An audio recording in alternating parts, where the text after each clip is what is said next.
Topics. Let's start, however, on Ukraine. You just heard my conversation there with Admiral Kirby. Have we done all we can? Not remotely. And tragically, Europe is on the verge of war because of the weakness, the fecklessness of Joe Biden. I heard a minute ago Admiral Kirby make reference to that the Biden administration, I think he said, quote, "We're still digesting what happened back in August." Joe Biden's surrender and disastrous retreat from Afghanistan is the worst military catastrophe for the United States in decades.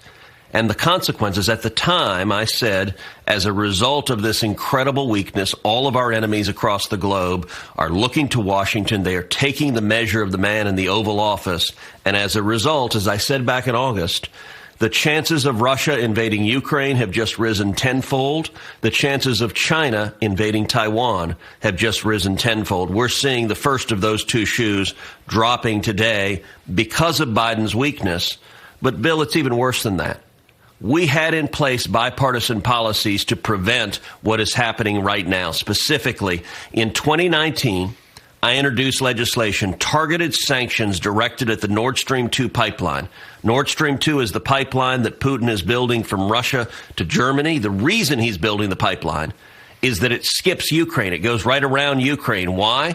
Because the real insurance that Ukraine had against invasion is that Putin has to take his energy, his natural gas, in pipelines that go through Ukraine. Once he builds Nord Stream 2, he no longer has to worry about those pipelines.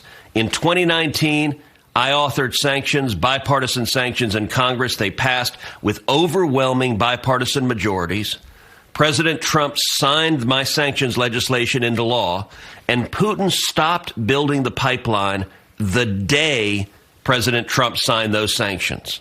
That pipeline was dead for over a year until Joe Biden became president, and Putin began building that pipeline again on January 24th, 2021, 4 days after Biden was sworn into office. Why? Because he knew what was going to happen, which was that Joe Biden formally waived sanctions on Russia, on Putin, and gave the green light to build Nord Stream 2.